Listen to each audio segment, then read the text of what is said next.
शुरू। नमस्कार, आप देख रहे हैं द न्यूज रूम 24 आवाज और मैं हूं पवन शर्मा। एक बड़ी खबर आपको बताने जा रहे हैं कि किस तरीके के साथ जम्मू कश्मीर में बेजुबान जानवरों की तस्करी होती है, खास करके गौवंश की तस्करी कैसे की जाती है। लखनपुर पुलिस ने कल शाम को 3 गाड़ियां पकड़ी हैं।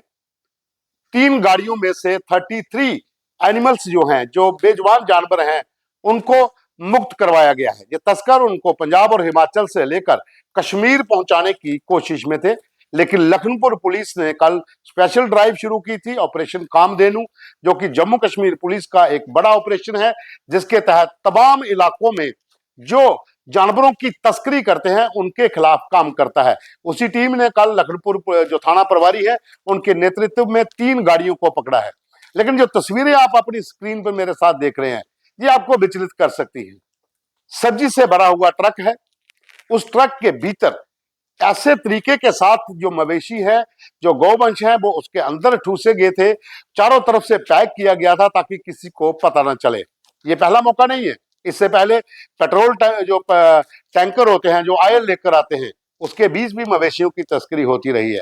कल जो एक ट्रक और पकड़ा गया, उसमें एसी कंटेनर थे, उसके अंदर भी मवेशी लदे हुए थे और एक ट्रक पूरी तरह से भरा हुआ था। 3 ट्रक कल पकड़े गए, 33 एनिमल्स जो है वो मुक्त करवाए गए। लेकिन कल का जो ऑपरेशन था उसके बीच अगर आप तस्वीरें देख रहे हैं तो ये सब्जी से भरा हुआ ट्रक है। चारों तरफ से सब्जी से पूरा पैक किया और उसके अंदर उसके बकायदा एक प्लाईबोर्ड की दीवार सी बनाकर ट्रक के भीतर जो निचला हिस्सा है वहां पर मवेशियों को ठूसा गया था। ये आए दिन लखनपुर हो या फिर कठुआ, राजबाग या जम्मू शहर का कोई भी इलाका हो, वहां पर ये मामले होते हैं। जो नया साल शुरू हुआ है, नए साल की अगर हम बात करें, जो हमारे पास आंकड़ा है, लगभग 3 दर्जन से ज्यादा ऐसे मामले रजिस्टर हो चुके हैं, नगरोटा हाईवे से लेकर लखनपुर तक। जम्मू संभाग के भीतर राजौरी, पुंछ, इन इलाकों से भी मवेशियों की तस्करी की जाती है। आखिर ये नेटवर्क कौन चला रहा है, कौन है इसके पीछे, अभी तक जम्मू कश्मीर पुलिस और सुरक्षा एजेंसियां इसका पता नहीं लगा पाई है।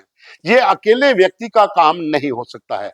हो सकता है कि छोटे मोटे लोग अपने दम पर अकेले ये काम करते हों, लेकिन जिस तरीके से ट्रकों के ट्रक आते हैं, छोटी गाड़ियां भर भर कर आती हैं, तो उसके पीछे कहीं ना कहीं एक पूरा नेटवर्क है जो इस तरीके का काम कर रहा है। जानकारी आपको एक और दे देता हूं कि जम्मू कश्मीर के भीतर ऑपरेशन कामधेनु जब शुरू किया गया था, उसके बाद बहुत से मामले रजिस्टर्ड हुए थे, लेकिन कार्रवाई क्या है? जो लोग कमेंट्स कर रहे हैं खबर के नीचे, जो बताते हैं, जो जो भी खबर कोई चलाता है ऑपरेशन कामधेनु की, उसके नीचे यही कमेंट्स आते हैं कि आखिर जो पकड़े जाते मवेशी हैं उनको आप वेरिफिकेशन करिए, टैग लगाइए, टैगिंग के बाद लोगों को सौंपिए ताकि वही वाले मवेशी दोबारा जो है वो बेचे ना जा सकें। बहुत बार ऐसा देखने को मिलता है कि निक्की तवी इलाके से या दोमाना के इलाके से या फिर अगर हम बात करें चौकी चौरा, मेरा मांदरा, सुंदरबनी के इलाके से या फिर जोरी पुंछ के इलाके से जो मवेशी पकड़े जाते हैं उनको खुले में छोड़ दिया जाता है, किसी की जिम्मेवारी नहीं होती है। आखिर पुलिस भी इनको चारा कहां से अपनी जेब से डलवाएगी? हालांकि बहुत सी गौशाला भी हैं जहां पर इनको भेजा जाता है, लेकिन वहां पर भी इनकी देखरेख नहीं होती है और फिर ये मवेशी दोबारा पकड़े जाते हैं। तो ये कैसा नेटवर्क चलता है, इसके पीछे की कहानी मैं आपको बताता हूं। दरअसल जो मवेशियों की तस्करी करते हैं उनका जो नेटवर्क है वो ग्रामीण क्षेत्रों में ज्यादा फैला हुआ है।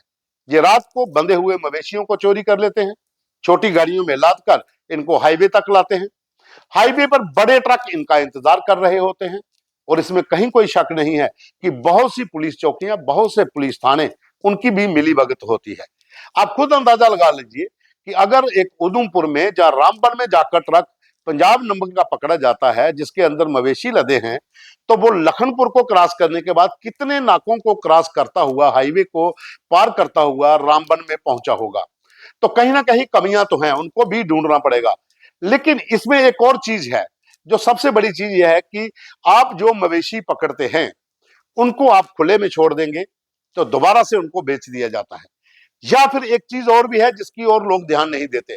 हम भले ही गौ वंश के लिए बात करें, या बजरंग दल के लोग हों या शिवसेना के लोग हों जो कहते हों कि गौ की हत्या जो हो रही है ये पाप हो रहा है, लेकिन इसमें कहीं ना कहीं वो लोग भी कसूरवार हैं जो ग्रामीण क्षेत्रों में, जिन्होंने अपने घर में बैल रखे हुए हैं, गाय रखी हुई हैं, भैंसें रखी हुई हैं। जब गाय दूध नहीं देती है तो उनको बोझ लगना शुरू हो जाती है। ये बात मेरी कड़वी है, लेकिन ये सच्चाई है। आपको इस चीज को मानना पड़ेगा। जब वो गाय उनको बोझ लगना शुरू हो जाती है, तो फिर वो औने पौने दामों पर दलालों को बेच देते हैं। जो बैल खेतीबाड़ी के योग्य नहीं रहता है, उसको भी औने पौने दामों पर हमारे लोग ही बेच देते हैं कि कौन इनको पालेगा, कौन इनको चारा डालेगा। फिर वो मवेशी बिकते हैं सस्ते दाम पर, फिर दलाल खरीदते हैं और वहां से गाड़ियों में भरकर हाईवे तक लाए जाते हैं और फिर ट्रकों से इनकी तस्करी कश्मीर तक जाती है।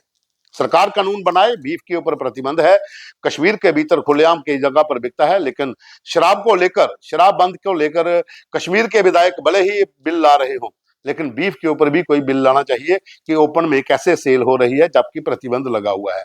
ऑपरेशन कामधेनु की बात करूं तो यहां पर जितने भी अभी तक मवेशी पकड़े गए हैं, अगर आप उनकी काउंटिंग करना शुरू करोगे, जैसे कल 33 पकड़े गए हैं, तो आप लखनपुर में जाइए, वहां पर बहुत सी और मवेशी जो है वो शेड के अंदर बंधे हुए हैं, लेकिन 1-2 महीने के बाद रेशो कम हो जाती है।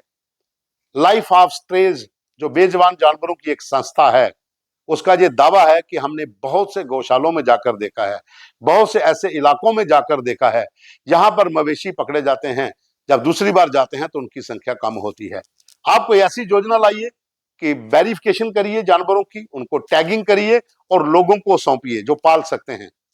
लेकिन जैसा मैंने पहले कहा कि बहुत से इलाके ऐसे हैं जहां पर इन मवेशियों को हम खुद बेचते हैं, जब वो अपने पर बोझ लगना शुरू हो जाते हैं।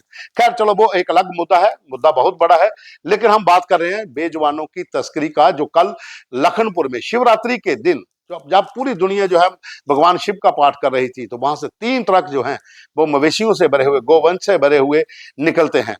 अलग अलग शेप के अंदर ट्रकों के भीतर इन गोवंशों को लाया जाता है, मवेशियों को लाया जाता है। हालांकि पुलिस अपना काम करती है, कई जगह पर ये गाड़ियां पकड़ी भी जाती हैं, लेकिन ग्रामीण इलाकों में बहुत से एक विशेष समुदाय के लोग इस काम को करते हैं। जब पुलिस वहां जाती है तो उन पर पत्थरबाजी होती है, लाठीचार्ज भी होता है और पुलिस को कई बार भागना भी पड़ता है। बहुत से ऐसे गौ तस्कर हैं जिनके ऊपर पीएसए लगा हुआ है और बहुत से ऐसे भी हैं जो अभी तक भूमिगत हैं। ये लोग ओपन धंधा करते हैं, गांव से लोगों के घरों के अंदर या बाहर बंधे हुए मवेशियों को चोरी करके गाड़ियों में भरकर ले जाते हैं। आखिर ये पूरे नेटवर्क के पीछे कौन है, उसकी तरफ भी पुलिस को ध्यान देना होगा, और ताकि जितनी भी यहां पर तस्करी गौवंशों की हो रही है या दूसरे जानवरों की हो रही है, उसके ऊपर रोक लग सके। लखनपुर से लेकर जो नेशनल हाईवे है, अगर आप कश्मीर तक टनल तक की बात करते हैं, तो मेरे ख्याल में लगभग 70 से 80 पुलिस चौकियां होंगी और 30 से 40 पुलिस स्टेशनों का क्षेत्राधिकार होगा। यहां पर जेटी में तैनात हैं, लेकिन फिर भी ट्रक जहां से निकल जाते हैं वहां तक पहुंच जाते हैं। कई बार वहां पर पकड़े जाते हैं तो कई बार वो आगे घाटी की ओर निकल जाते हैं, उसकी और भी ध्यान देना होगा। गौवंशों की तस्करी जो तथाकथित बहुत से संगठन हैं, जिसमें मैं खुलकर किसी का नाम तो नहीं लूंगा, लेकिन बहुत से ऐसे संगठन हैं जो गौ हत्या की उसके लेकर काम कर रहे हैं। काल्की संगठन है जो यहाँ पर बात कर रहा है कि गौ माता को राष्ट्रीय पशु घोषित किया जाए। शिवसेना है, बजरंग दल है, तमाम जो संगठन हैं वो गौकशी को लेकर, गौ हत्या को लेकर उन्होंने अपने अपने धरने दिए हैं, प्रदर्शन किए हैं। कई बार उन्होंने खुद गाड़ियां पकड़ी हैं। अगर आप ग्रामीण इलाकों में देखोगे तो बहुत बार लोगों ने खुद तस्करों से गाड़ियां पकड़ी हैं, उनसे मवेशियों को मुक्त भी करवाया है। लेकिन ये सब कहां, कितनी देर तक और चल सकता है? आप कब तक कानून को अपने हाथ में ले सकते हो? आपको एक ठोस नीति बनानी होगी। जो लोग पकड़े जाते हैं उनको पीएसए के तहत अंदर बंद करिए, मवेशियों को टैगिंग करिए और लोगों को सौंपिए, ताकि समय समय पर उनकी भी जांच हो, क्या मवेशी उनके पास हैं या फिर से बेच दिए गए हैं।